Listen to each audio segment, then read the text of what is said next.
Yeah, let's, hopefully that's working. That looks like it's working. And this guy, that looks like it's working. Great. Um, let's get to the weighty stuff first. Why not? Sure. Um, in your new book, The Invisible Bridge, um, there seem to be two main threads working its way through that to me. One of which is you're talking about the turbulence of the leftover turbulence of the 1960s, right? Vietnam War, ending of the Vietnam War, etc., and then the growing turbulence in the 70s with Watergate, um, the oil crisis. You talk about the meat crisis, the thing that a lot of The people meat forget crisis. about. Yes. Inflation, Wow. stagflation, um, the church committee and the church report, the CIA Yeah. doing this and that, the president doing this and that. And it gives us a chance for a kind of reckoning with our history, an opportunity to grow up, is one of the ways that you put it, or at least a friend of yours in California. You mentioned a California friend in the preface Hmm. who sees, our reckoning with this history as it gives us the opportunity to grow up as a Sure. country, to mature. And then the other thread is the rise of Ronald Reagan, whose entire life is the opposite of this, who tends to take And complexity and reduce it to moral simplicity, here, right? So, I guess the big question I would have uh, is your friend right in California? Do we blame Reagan for blunting this opportunity for us as a country to mature? well, Eric, they make me put those presidents on the cover of the books because they sell. It's a great shot, by the way. Yeah, but the books are really about us. The electorate. Right. You know, and you know, I'm interested in why we choose these people, right? Why we rescue them from obscurity and turn them into our leaders. Uh, I'm really influenced by um, Sean McGregor Burns, the late political scientist. He wrote this big book called Leadership, and it's just basically a whole book about how um, the basically leaders emerge when sort of the unconscious longings of these powerfully charismatic people kind of match the unconscious longings of a national public. Mm-hmm. And so it's not just Reagan, right? It's the book is about a confrontation between those two ways of thinking about America.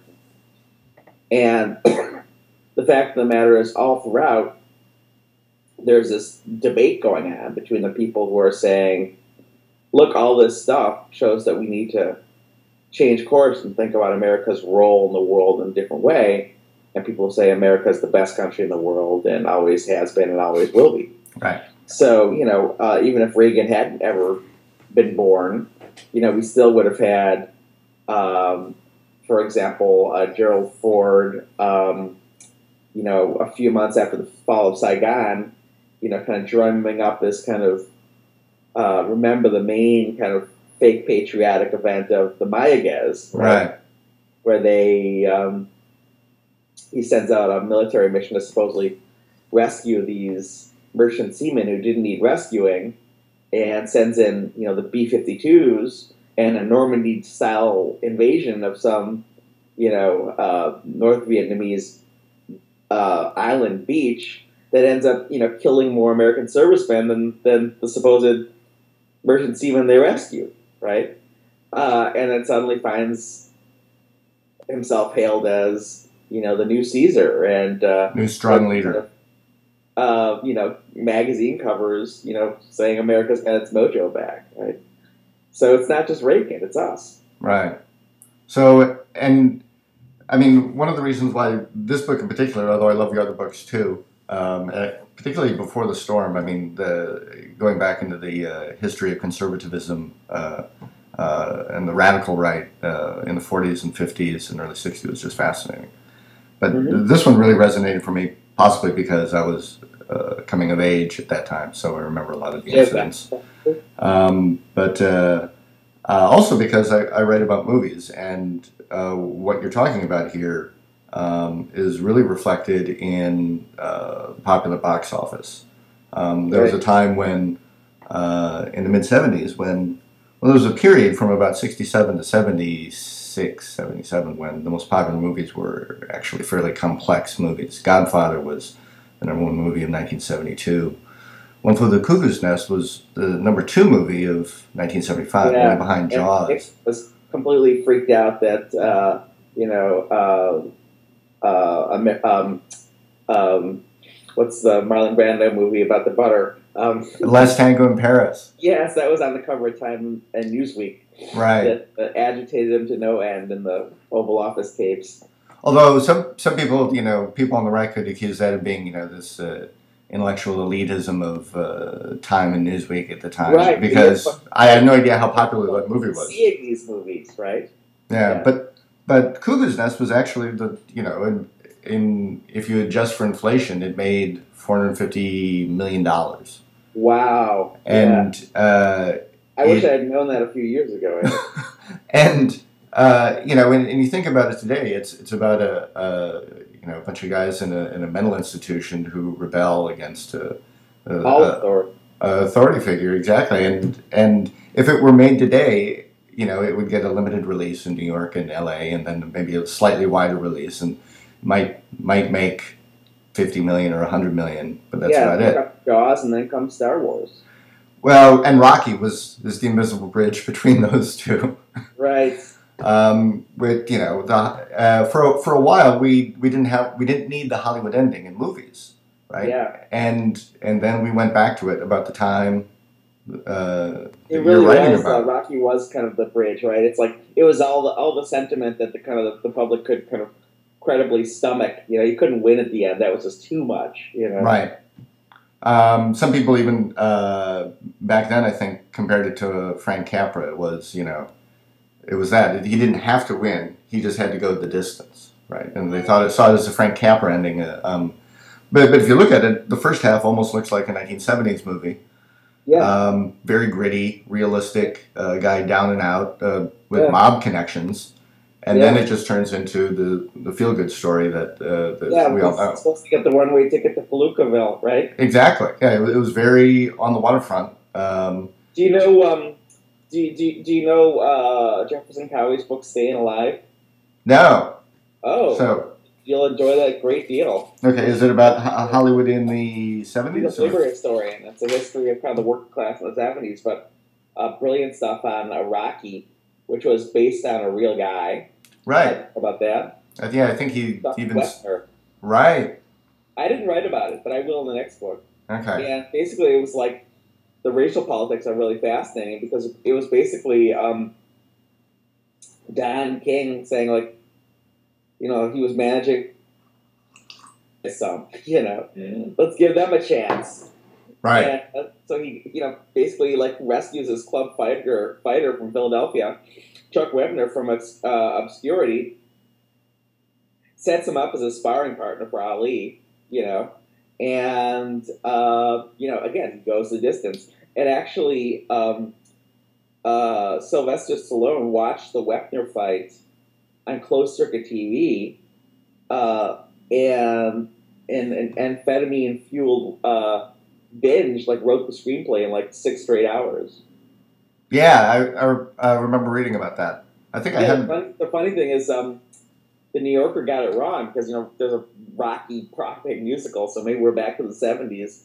And they said it was based on Rocky Marciano, and I guess in some sense it is, but no, it was based on not really.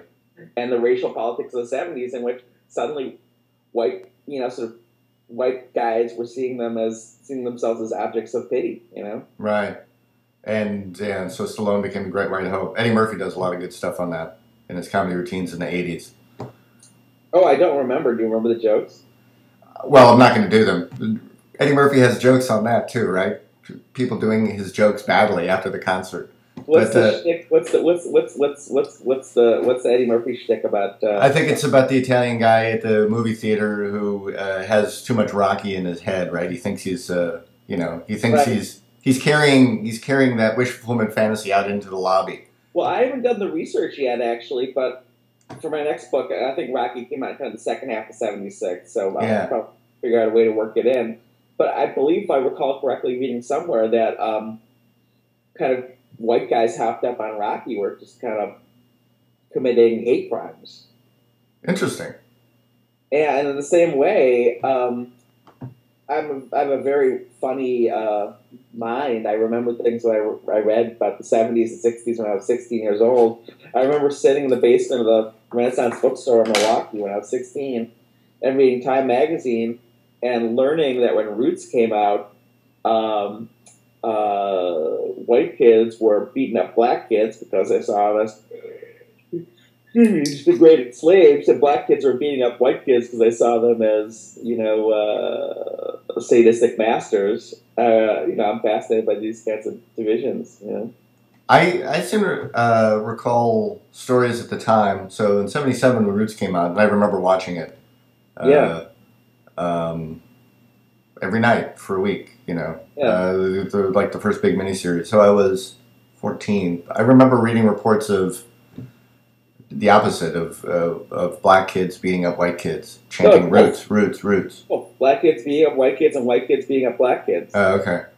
Right, but the real story in Roots that's salient for my work is you would think that it would have inspired this great reckoning with America's moral past, right? The same way Vietnam would inspire a reckoning with, America being a policeman of the world, and Vietnam and Watergate would inspire this reckoning with our reverence for our leaders and all that stuff. But no, what it inspired was this genealogy fad in which white people wanted to do what Alex Haley did. So there's a whole book about it by this Harvard American Studies professor called Roots 2.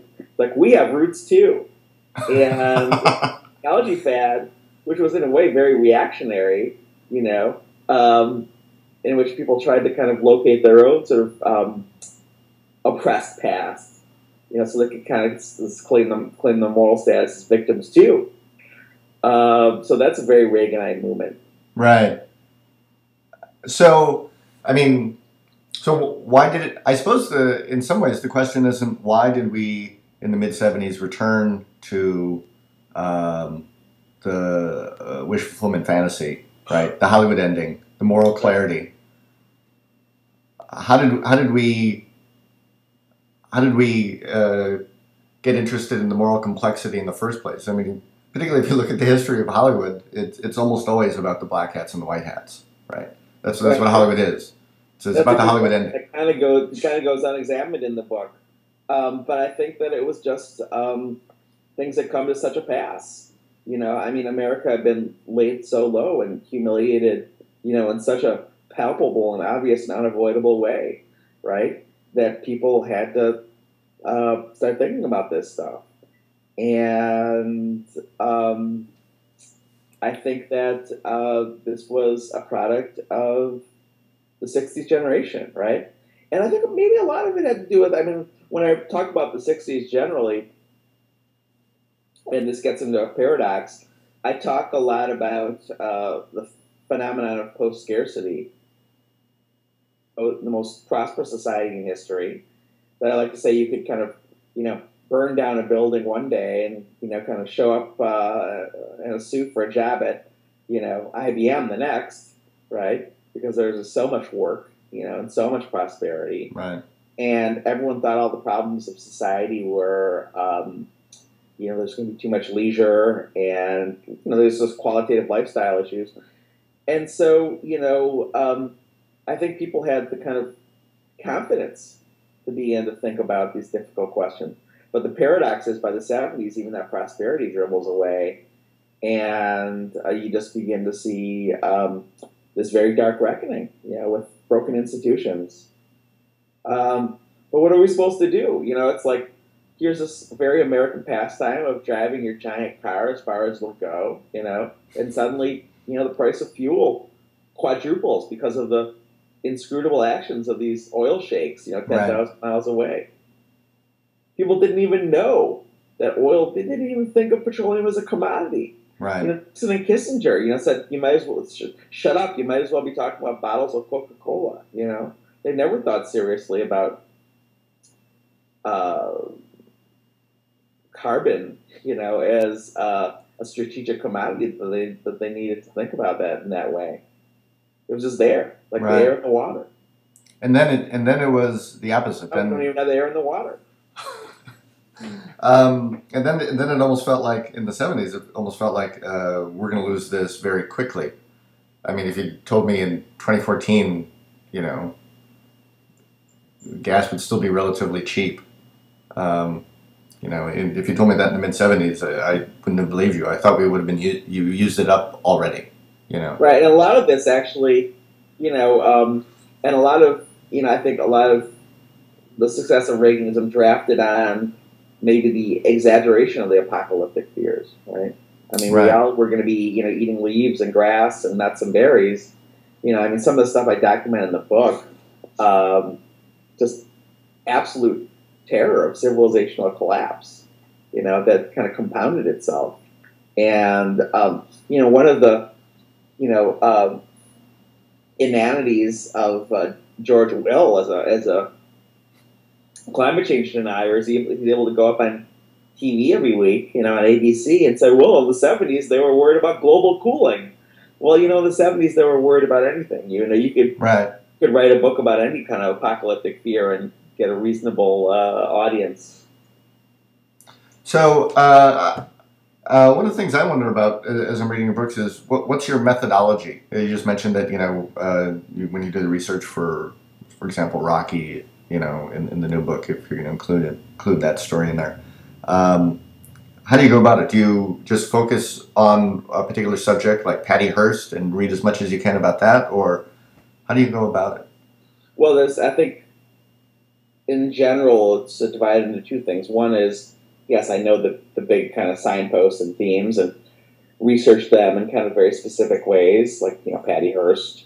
I'll read books about it, or videos or films or whatever. But the other is very improvisational in that I try and consume the kind of media that people in the time would consume. Right. Yeah. But a lot of it is kind of like a stratified sample, right? I mean, it's like I can't read every newspaper every day.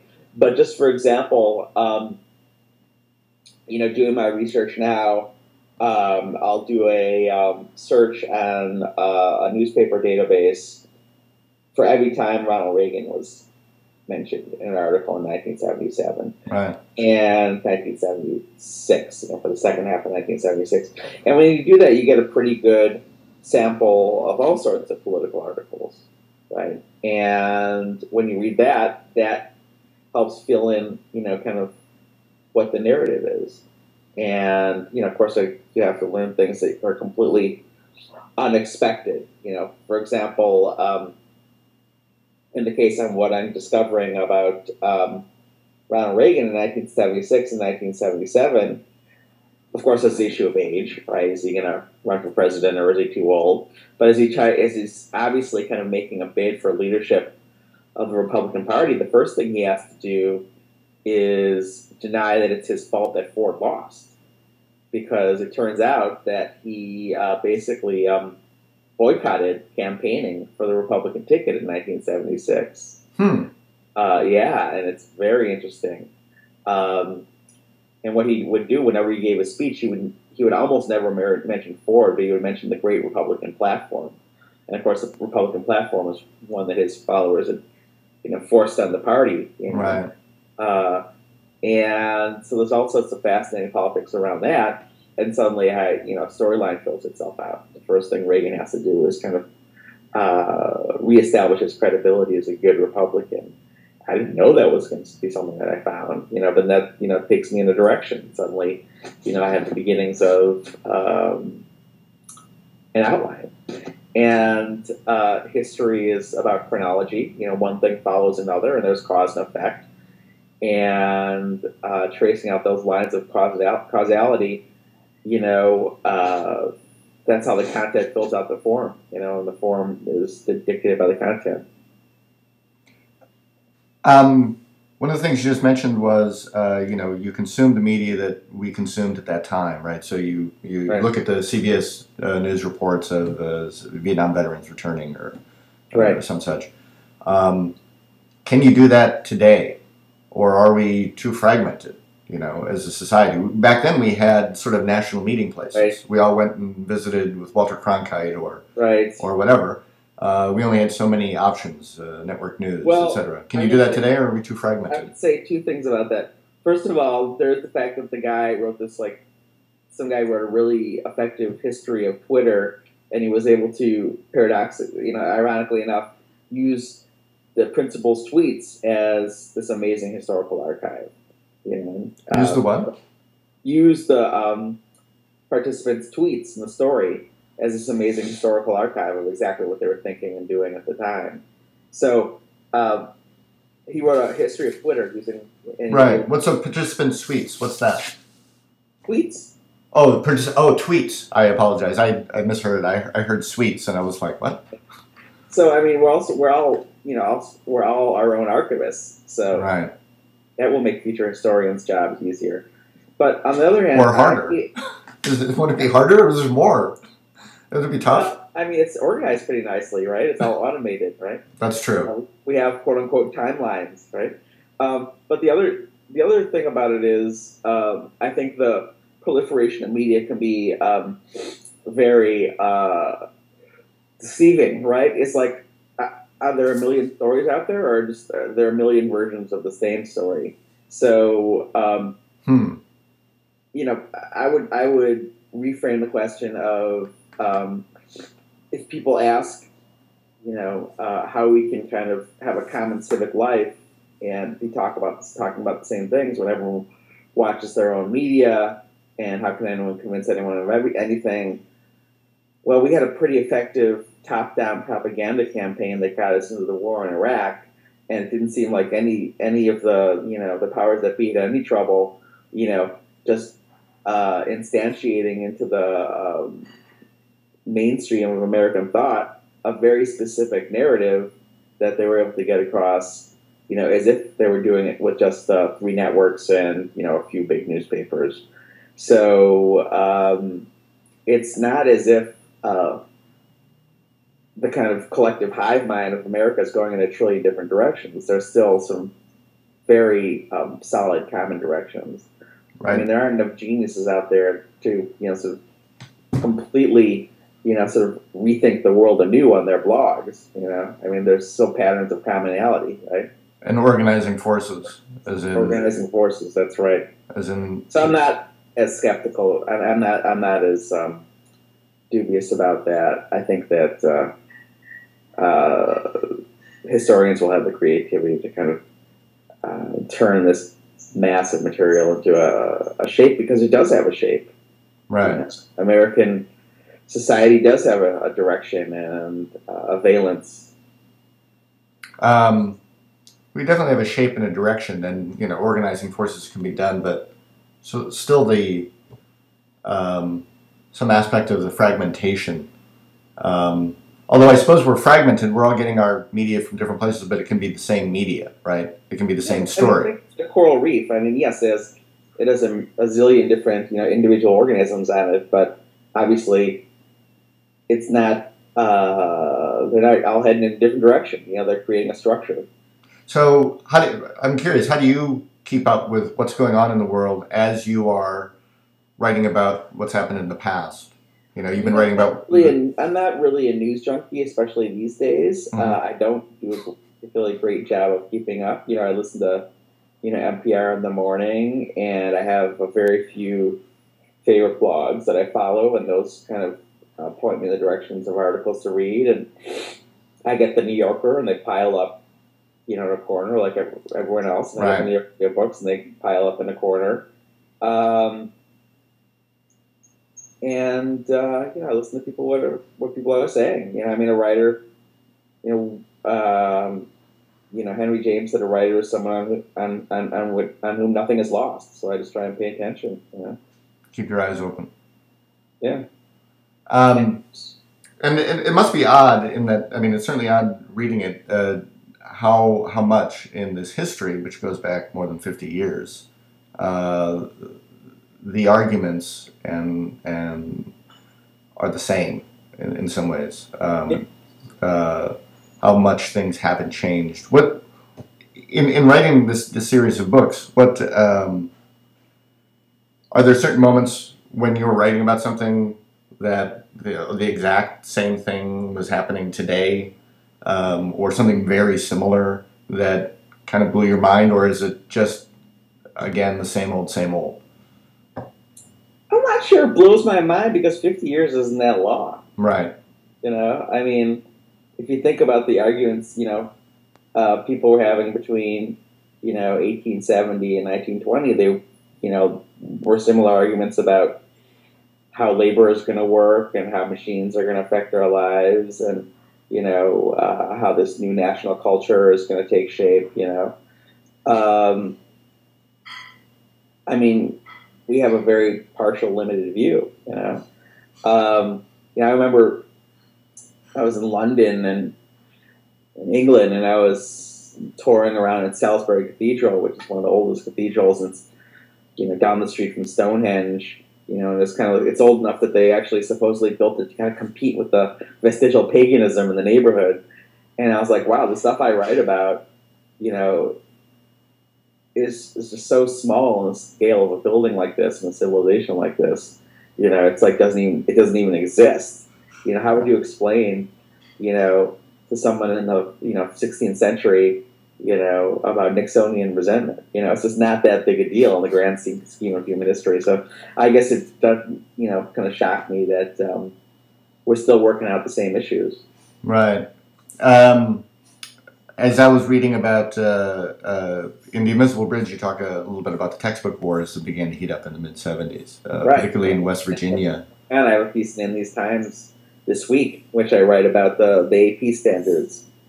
Now it's in Colorado. Although, is it slightly different in that back then the conservative forces were outside protesting, the liberal insiders, and now some of them they managed to get a 3-2 majority on the board instead of a 2-3. Right. Kanawha County had like a 5-person board and 1 conservative, and the county in Colorado, Jefferson County, has a 5-person board, and they have 3 conservatives. So, that margin, kind of changes the politics, And I guess, in a way, the history I'm telling is how it turned from 1 conservative member and 4 liberal members to 3 conservative members and 2 liberal members, because the conservatives won, And a lot of these books are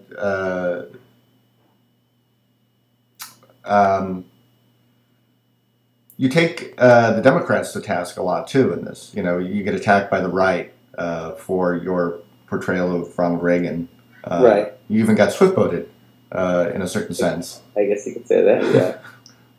Democrats, I think that one of the big stories I'm telling is about how the Democrats have retreated from the New Deal tradition, right? And that becomes very salient in the 1974 kind of Watergate baby election, in which kind of the most charismatic figure, Gary Hart, literally says that he's opposed to the New Deal tradition. Right. He's running around complaining about Eleanor Roosevelt Democrats. And of course, that's a historical tragedy because this is just at the time in which, kind of 1920s style inequality is beginning to ramp itself up.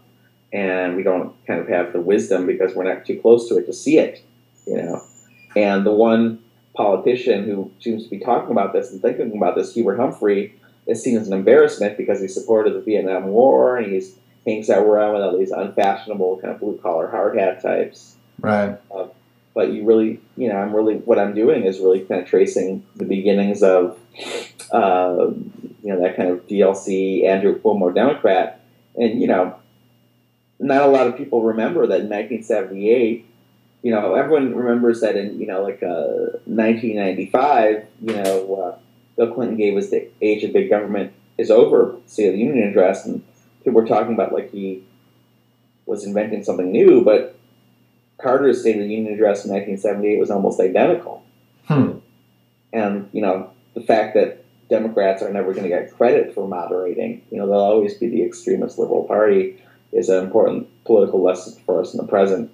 They might as well, actually move left if they're going to get blamed for moving left, whether they do or not. Yeah, that. I think it just blew your mind, man. No, it is the. I was just thinking about that blame game, particularly as it relates to liberal media, which I never think of as liberal media. I always think of it as sensationalistic media. I mean, that's what they're really interested in. Put it this way: if it's the liberal media, they're not. I'm not a member, right? I should be a member, but I'm not. And liberal Hollywood even more, in some sense. Because what Hollywood produces is, would fit in any GOP convention. The history of Hollywood is a history of white men as heroes with guns. It's a long ad for the NRA, basically. Little kids used to read comic books. Now, grown-ups are supposed to, go and enjoy it and, exactly. Watch comic book movies. That's the panelization that really is a signpost of the Reaganization of our time. So, do you think if Reagan had won in '76, if Reagan had won the nomination in '76, would he have won the general election? Year, I think it was just a Democratic year. I think that he probably would have lost the presidency, and his political career might have been over. But then again, the Republicans have a history of nominating the next in line, and people get two bites of the apple. Certainly Richard Nixon did, so maybe things would have been exactly the same. Another point is, as I begin to look into the 1980 Republican nomination fight, this kind of came as a surprise to me, but basically all the candidates except for John Anderson were running as conservatives. And the kind of Reaganites had kind of divided their energies among the various candidates, George Bush, John Connally. Again, we come full circle in the interview. I think Reaganism was a force that was a direction the country was going in, whether Reagan was the guiding genius or not. Right. Well, anyway, I appreciate you taking the time to talk to me. You like how I did that? Yeah, I know. You gave us full circle. Yeah. It was very nice. Yeah. Fantastic. Do you usually start writing right about now, or Yeah, I'm mostly researching now. So I'll hop in the shower and grab some coffee and head down to the cafe. I happen to be driving this afternoon to Milwaukee for a radio interview there and a speech that night. Tonight at my hometown, actually, at the University of Wisconsin-Milwaukee. But otherwise, I'll just. How long is this going? When's it going to end? Is it 19? Are you going to just end with Reagan's victory in 1980? Inauguration, because I find that the period between his election and his inauguration really fascinating. It's the kind of people jockey for kind of possession of Reagan's mind, and then I'll do something else. I don't know. Watch the space. Sounds great. Thank you very much. I appreciate it. Take care. Bye-bye.